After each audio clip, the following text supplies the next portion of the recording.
I'm back. It's Wednesdays.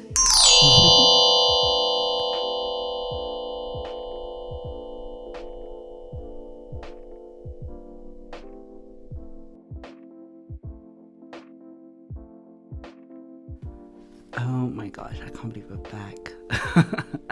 I am desperately trying to familiarize myself with some of my recording habits that I'd put in place last year, which I seem to have completely forgotten as we enter this new season of Wednesdays with Woody. Oh my gosh, I've thoroughly missed doing this and being here and being able to record.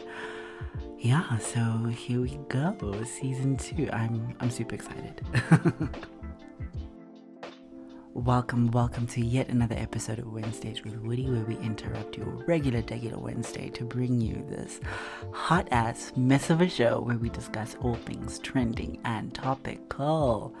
Yes, if you haven't guessed it, I'm your host, Woody Woods, who is just, your boy is just trying to dwell and live in peace this year. I think that has been my motto for the last couple of months.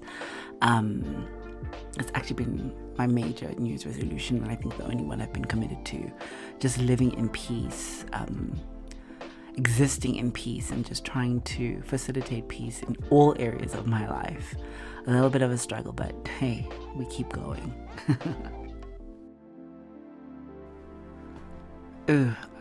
So much has happened over the last couple of months.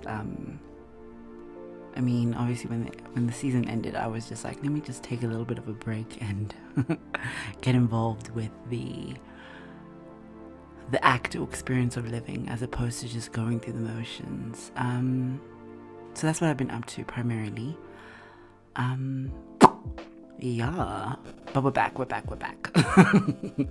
Let's get into it. I've been wondering, what should we talk about on this first episode of the podcast? Since we took a break last year, a lot has happened in my life. Sorry about that. A lot has happened in my life. I think a lot of my focus has been in wedding planning. I'm in wedding planning mode. I'm trying to steer that ship and get everything done before June, so that I don't have the last 6 months of the year to worry about a wedding. Like, that's not where my mental state needs to be. I need to be worried about other things at that time. So I'm planning a wedding, pending nuptials. Is that correct? We're just gonna go with it. Yeah, it's been hectic. It's been crazy. It's been wild. A lot of the times, I think you're trying to, as a LGBTQIA plus gay man, you're trying to find a way to keep the ceremony as, I don't know if I want to keep it as traditional as possible, but I don't want to keep it too traditional because we're not traditional. Trying to keep the elements of a traditional wedding in place while also adding the fun and the spunk that comes with being part of the LGBTQIA plus community. But I don't know. I think I'm failing dismally. All of the sources I've looked at, like when I'm trying to research, like, oh my gosh, what can we do to make this exciting, to make this as eventful and as joyous as possibly can be? I think I'm turning into a little bit of a bridezilla, but I don't know. I don't know. I'm trying to keep I'm trying to keep it all together and not find myself, like, I don't know, having wild conversations with Ryan around, like, when are we gonna get this done? When is this gonna be done? But yeah, I'm trying to keep it chilled more than anything else. That's why this is my year of peace, more than anything. Peace and serenity. I don't want any troubles. I really want to be done with all the planning by the end of June. I don't want to think about a wedding until, like, I don't know, October, November, when I really just need to be doing other things in my life. So that's primarily what's taken up a lot of my time over the last couple of months, other than just reconnecting with my family members, spending time with friends, catching up. Obviously all of this within the throngs of trying to do a 9-to-5 as best as I can. But yeah, that's what's been happening over the last couple of months. Never mind attempting to to make sure that those New Year's resolutions, all 16 that I set for myself, are being actioned. And to date, I think I've done absolutely the bare minimum. That, and also, I don't know, attempting to publish a book this year sometime. Like, that is definitely one of my main goals this year. Yeah, let's see how this goes. Let's see how this goes entirely. I'm hoping that this year, while we record, I eventually somehow get into video content. I know that last year, on the last episode, I did promise like more video content this year. I am struggling to get that going. It's a lot more nuanced than I thought it would be. I just thought it would just be like propping up the camera, doing the things and getting it over and done with. But every time I'm looking at the video footage, I'm just like, hell no, this is just not good enough. And I just need to pack away the perfectionist in me, pack him in a box and say, it's not going to be perfect. Like, we're just going to run and just see how it goes. So this year I really am hoping to do a lot more video content, but we'll see how it goes.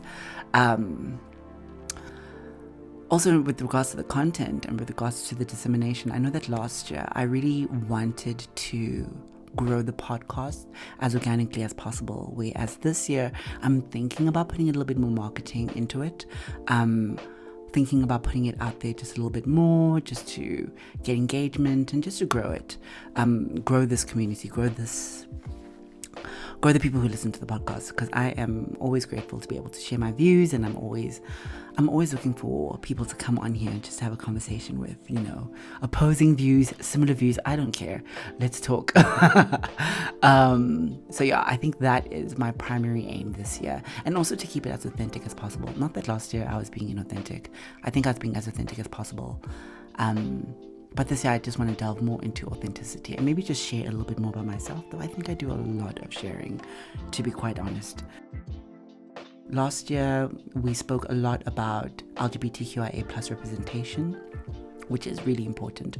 I don't think my intention was to go so deeply into LGBTQIA+ topics, but once I got started, I realized actually I have a lot to say about this. Things that maybe I'm not voicing out in public, things that I'm not voicing out just generally. And I really want this podcast maybe to focus a little bit more on that, more LGBTQ content, more LGBTQIA+ content, more educational resources. I really want that for this podcast this year. And like I said, last year we spoke a lot about representation, whereas this year I want to talk a lot about acceptance, because I feel like representation is one thing, but acceptance is absolutely more vital and more important than anything else, especially with what is happening currently in the world. I mean, as always, there is a lot happening, but over the last couple of weeks, Uganda, the discussions around trans people, I've also just seen a couple of TikTok videos around like whether being gay is a choice, some really interesting debates around that. And also, like, you really do learn like there's a lot of misinformation out there in the world, a lot of people who don't have the right resources, or we think that we have just got our high school biology degrees ready to just be like, no, there's only two genders in the world, and not really understanding that the science has really come a long way just from that discussion. So this year I just want a lot about that. I want to talk about a lot more about acceptance, self-acceptance, and just acceptance generally from a legal perspective, everywhere across the board, as well as discussing other trending topics that are happening on a weekly basis. Okay, hold on. Let me catch myself. Let me look at my notes. What have I got planned for today? As always, I'm throwing the script out without even looking at it. I think what was reading in the headlines this past week was TikTok, and obviously Uganda passing a law making it a crime to identify as LGBTQIA+. So, oh gosh, my heart goes out to all LGBTQIA+ people in Uganda. I can't imagine just being in a society that, I don't know, that wants to eradicate you completely, act as though you do not exist, and then criminalize you for any actions that you partake in that environment. That for me is kind of wild. I always have this conflicting internal discussions with myself around where the state meets the personal, or the individual, or everyone, or all of us in our individual capacity. For me, whenever the state crosses the line, I always am just like, oh, wait a minute, we're getting into some really treacherous and dark territory, and this doesn't look good for anybody. I think a lot of the discussions I've seen around the passing of this bill in Uganda has been around a lot of misinformation and a lot of fear mongering, and a lot of just like repressed homophobia, which doesn't really make sense. One specific discussion that I saw was just talking, there was one woman who was very informative in saying that actually there is a history of LGBTQIA plus people within Uganda previously, and it's ingrained into their culture, so to speak, where as a lot of the people who were in support of the bill passing and the bill passing were saying that, you know, what the homosexual lifestyle and culture is something that's being imposed on them by the West, which was a bit wild for me, you know. Once again, it just comes down to this rhetoric and this ideology of this belief system that LGBTQIA plus people is just a new phenomenon, something that's never existed before. And there's such a deep lack of understanding around the history of LGBTQIA plus people. And really, like, we don't even need to go into, like, LGBTQIA plus people have been around since the dawn of time. It is not a new phenomenon. It is not something that is, I don't know, what do you call it? That is just being shoved down people's throats for whatever reasons. Some of the things that I found interesting about the conversation was the belief that LGBTQIA people were recruiting straight individuals to become LGBTQIA+, that some Ugandans had traveled abroad, had been to America, had been to the UK. Why do I like saying the Americas? Had been to America, had been to the UK, had been abroad, you know, had lived these lifestyles, and then had come back to Uganda, and then all of a sudden they were LGBTQIA+. And then they were recruiting other individuals who were straight presenting into the community, into this lifestyle. And I'm using lifestyle very loosely because being gay is not a lifestyle. Let's just be very clear about that. There were two separate issues that were being convoluted together to present an argument. So what I gathered from the Ugandans was that there is definitely a prostitution issue happening in the country, which is then being coupled with LGBTQIA plus people who are affluent in the society and are then, I'm not saying recruiting, I'm saying paying for prostitution services in order for, not just to fulfill their desires and fulfill their wants and then obviously give back or prostitution. We all know how prostitution works. So that was very interesting to me because I didn't know that. I didn't know that there was such a high extreme extent of prostitution happening in the country at all levels, you know. And obviously now that the way that this has been presented to the public is to say that there's a problem with LGBTQIA plus people, that they're now recruiting other members of society into this, into this lifestyle in order to make this money, in order to live this way, whatever the case might be. That was very interesting for me to just observe. Another concern that I had during the discussion while I was listening to it was that a lot of South Africans really just had an issue with this because, I know that it didn't register as xenophobia, but obviously there just were elements of xenophobia and a lot of fears around, okay, you guys are now going to pass this bill, but now what you're doing in effect is that you are putting pressure on other countries in Africa to absorb your LGBTQIA plus people into their societies, which isn't bad. I mean, the South African people didn't have an issue with having to absorb them. I think that the issue came from the fact that there's no need for this. There's an infringement that's happening in your country based on human rights, which you are now just like, I don't know, you're throwing a whole country into turmoil over this matter. So that was very interesting for me. But really, there was just such a deep lack and just a deep lack of education during this whole discussion. I found myself just repeatedly saying to myself, like, but where are these comments coming from? These are unfounded comments. Something like people aren't born gay. They're recruited into being gay. No one is being recruited into being gay. There was a discussion on the West imposing this LGBTQIA plus lifestyle on them. Like, and you also hear this in America a lot also, this like, you guys are like shoving down your LGBTQIA lifestyle and culture on us. And that's not the case, I think when we watch, and I'm going back to representation, I think that when we watch television programs, what straight people struggle to understand is that when you are repeatedly showcasing straight couples getting married, straight couples, can we not say that's a form of recruitment? Can we not say that you want a society that is fulfilling these ideas and XYZ, whatever the case might be, And that's not necessarily the case. Like, the percentage of LGBTQIA plus people within a country is a minority. It's not as though every single person within a country wants to become LGBTQIA plus. Hell no. Some people want to be straight. Some people are attracted only to the opposite sex, and that's completely fine. So there was just this like deep miseducation that I was listening to, which shocked me, It really did shock me, but it always comes down to representation and acceptance.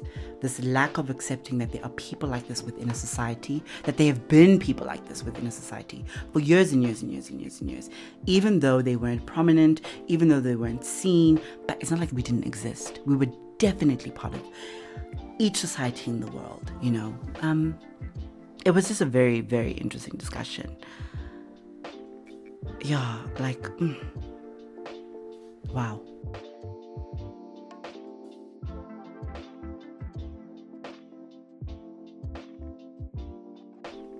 So last week there was a congressional hearing with TikTok CEO around the potential banning of TikTok in America due to what they viewed as the platform being, what is the word?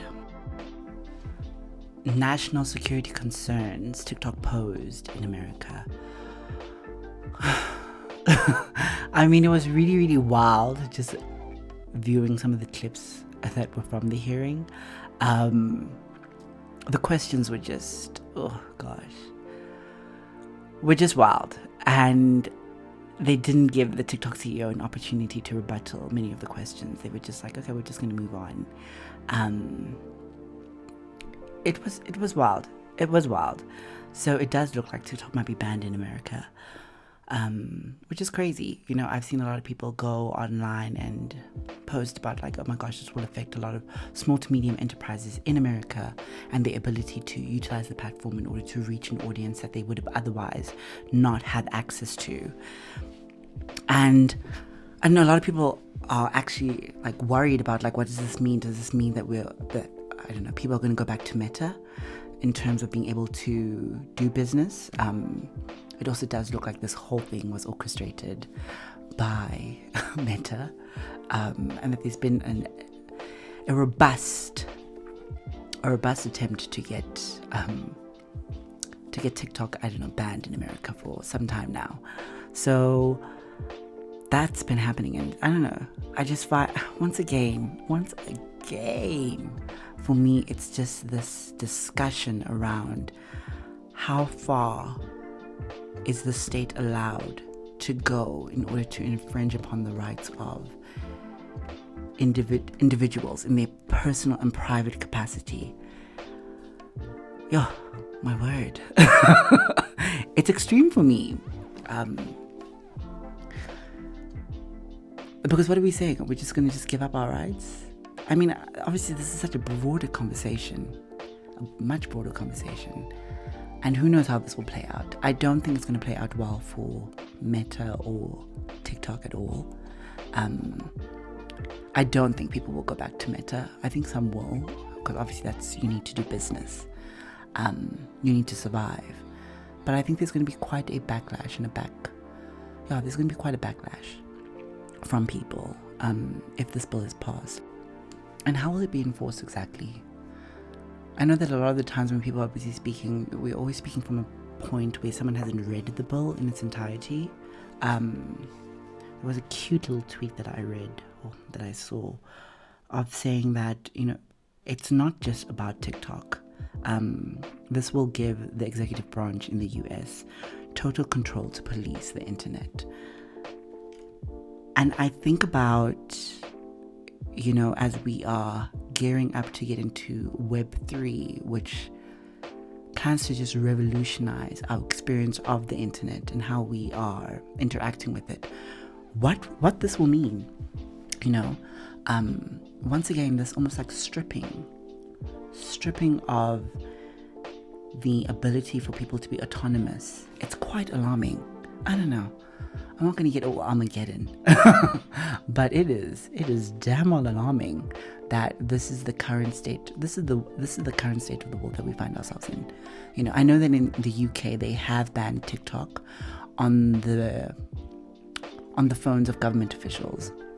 They've banned it, which is also just odd. But I do understand there are areas where you just like actually, as a nation, there are some security risks. But this desire and this need to control all elements of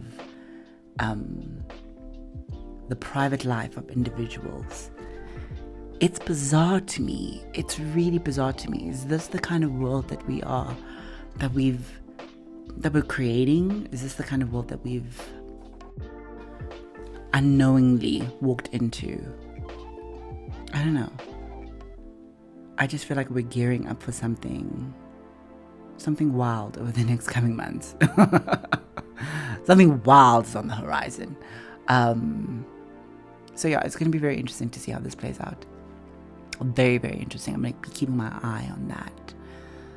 And then what happens next? Where do we all run to? Because we can't go to Twitter. That's also owned by, that's just another debate for another day. And I doubt actually Meta will be able to get back a lot of the viewers that they might lose from this. Yeah, I know that they've also stopped their Instagram. They were paying influencers and content creators for creating reels. So they've stopped that program completely, which is interesting in the wake of this bill being now pushed forward. Let's see how this all plays out. And finally, a song by Miley Cyrus and Dolly Parton titled Rainbow Land has been banned by a school principal from being performed at I think it's elementary school. Yeah, at an elementary school spring concert. Out of fears that the song might be supporting and advancing LGBTQIA plus, views. Wild. Wild. Like this world, when you think it can't get wilder, it just absolutely reminds you how wild it can get. From what I've read about the song's inspiration, it had more to do with the studio where it was recorded and Miley finding inspiration from it, as opposed to having anything to do with LGBTQIA plus people. The school students were the first graders were thoroughly disappointed as they couldn't understand why they couldn't support the song, why they couldn't sing, not support, why they couldn't sing the song as part of their spring concert. There's absolutely nothing in me. Like, this is like, when someone wants to be in the poo, like, you just want to be in the poo. Like, you just want to, every tiny little thing, you just want to, I don't get it. Once again, it's just something I just don't get. I just don't get. The lack of acceptance, the lack of representation, just the lack on all fronts is just mesmerizing to me, that we live in a world that would absolutely think that this way of living, where you are oppressing and trying to eradicate and annihilate a minority, is okay. It's weird to me. It's weird. It's weird behavior. But I guess, I don't know, I guess that's the world that we live in currently.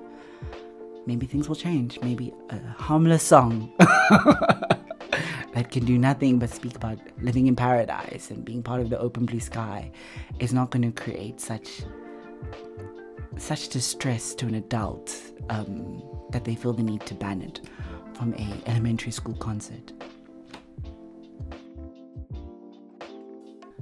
Okay. I think that's all I've got for you guys today. 2023 has already presented itself as a wild card year. So it's going to be very interesting to see how things just unravel as this year goes along. I couldn't imagine things getting any worse than they did in 2022, but yeah, 2023 is showing us. I mean, if I just think about what's happening in France also, geez, some of the videos and the footage around, it's looking like a hot mess.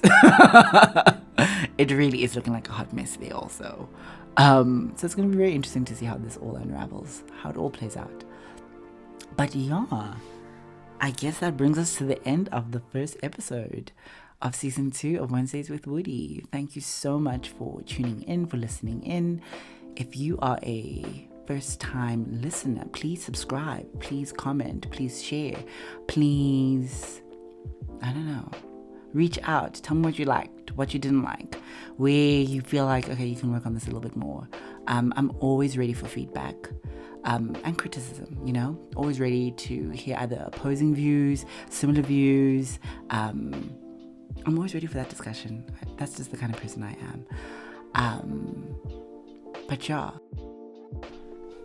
So until next week, I'm hoping that you guys keep safe, keep spreading light and love. I'm wishing you all actually just a year of peace also. You can follow me on all social media platforms. Just search I am Woody Woods. Yeah, you'll definitely find me. And you can follow me on all social platforms. You can reach out to me any which way you want. But until next week, ciao, adios, sayonara, bye.